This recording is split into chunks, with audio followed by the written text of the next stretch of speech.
Well, before I was a Black Beret, I was a troublemaker. I was in juvenile hall 14 times, all the way from drunken public, malicious mischief, attempted murder, and I was just about the local from the street, learn how to, at a young age, learn how to fight, how to steal, how to use drugs, everything. I was one of the worst people around. When I heard Chamo and then talk about it, and I started learning about the Chicano movement, you know, it just drew me to it. You know, it's something completely different than what the life I was used to. Because I've always been an extremist, you know, and it gave me something to look forward to, a sense of accomplishment, you know, satisfaction that I'm not doing it for myself. I'm learning how to help my people, help my raza, how to protect them, you know, protect people that can't protect themselves, you know. We used to do breakfast programs at Guadalupe Church. You know, we breakfast programs for all the kids. You know, we helped start up a martial arts program in San Jose at Mayfair Junior High, because our master, Francisco Ramirez, you know, he told Luis, give me 25 guys. What am I doing for the Chicano movement? Give me 25 guys and I'll train them. So that's what we did. He ended up getting 25 people, and Francisco Ramirez started training them. And from there, we ended up looking for a center, a school where we could, you know, open classes. A lot of these schools would say no, because, you know, we're just a bunch of crazy Mexicans learning how to fight. So everybody kept saying no. The only school that ever said yes, we'll offer you a place, we'll offer you the cafeteria, was Mayfair Junior High. No, Mayfair Elementary, take that back. So we started up a martial arts program there for the community. It was all free.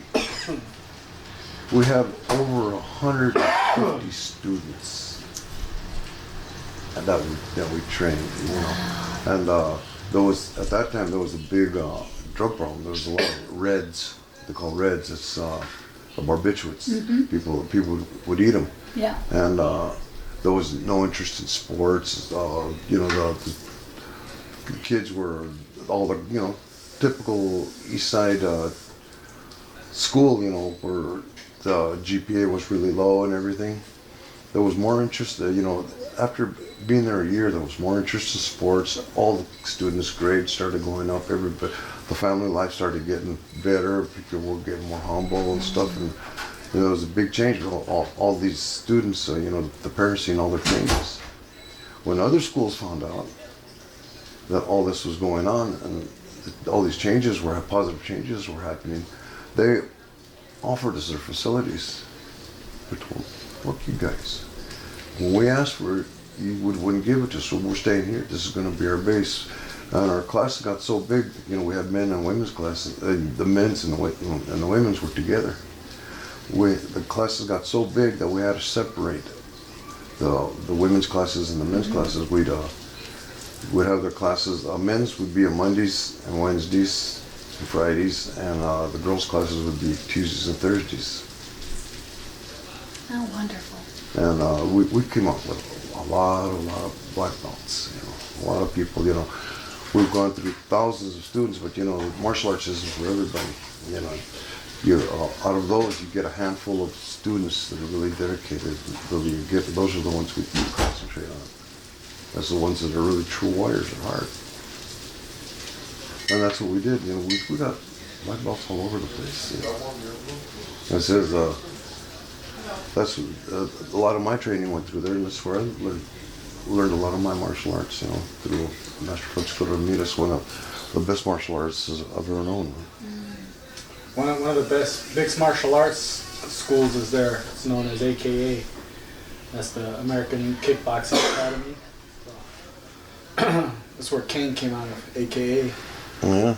That's in San Jose. Well, Francisco Ramirez, you know, I've heard stories, I don't know if it's true or not, that Bruce Lee actually called Francisco Ramirez master. And also, he also heard stories of him beating the hell out of Joe Louis and Chuck Norris. And he was a Chicano. I mean,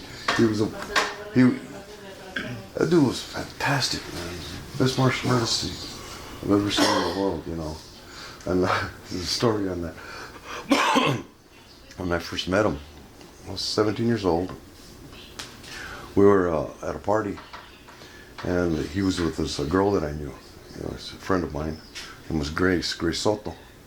I go up to her and say, "Hey, Gracie, how you doing?" I go up to her, give her a hug, and give her a kiss on the cheek. I says, "You're looking nice, man."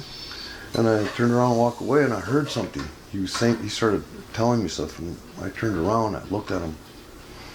I said, "What did you say?" Because, yeah, I'm a vato loco from the streets, you know. I got my reputation and stuff like that.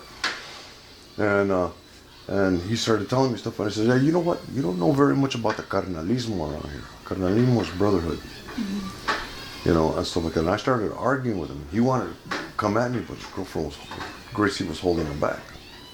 And I mean, I was just going off on him. I didn't know who he was. And then Luis and Joel finally pulled me out, you know, and they took me in, and you know, they told me, "Yeah, leave him alone, you know." I said, no. I said, "Fuck that punk, man." I said, "I'll kick the hell out of him, man. That guy looks like a faggot anyway." Because, you know, he used to walk kind of feminine and stuff like that, but that's the reason for it, because, you know, in the martial arts, you have to learn, you gotta have your body to be more feminine than masculine, because the women got this natural hip movement. Men don't. Women learn faster than guys. So you get the snap with the hip movement. Then you gotta be graceful. Men aren't graceful. So, you know, that's what I said. I said, "Hey, this guy looks like a fucking faggot. I'll kick the hell out of him." And they told me, "Oh, no. I said, "You know who that is?" "No, fuck that ass, you know." And he said, "Well, that's our teacher. That's Francisco." And I go, "Oh shit!" Because when I first heard about Francisco, I wanted to get into the school to train with him. And I told him, "Well, ask him if he'll train me." So they went and they asked Francisco if he trained me, and he said, "No, I ain't gonna train that little fucking punk." And they came back. They told me no. He said no. I said no. Keep asking him. Keep asking him. You know. And they kept insisting. And he always kept saying no and kept saying no. And I guess he got tired of them asking. And he said, "Well, you know what? Bring him to the school. That way I could legally kick the hell out of him. Nobody could do anything about it."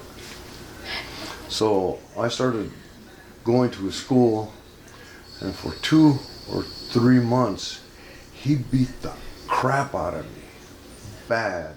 Sometimes I thought I had broken ribs. I'd walk out of there holding my ribs and stuff, but every 2 days I kept going back.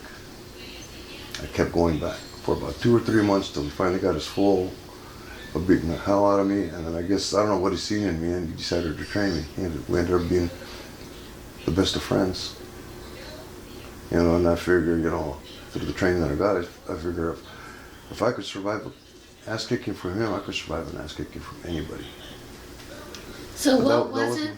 That was my experience, my first experience with Francisco Ramirez, Master Francisco Ramirez. So what was it that made him such a good master? His style, Kobrakaj. Uh-huh.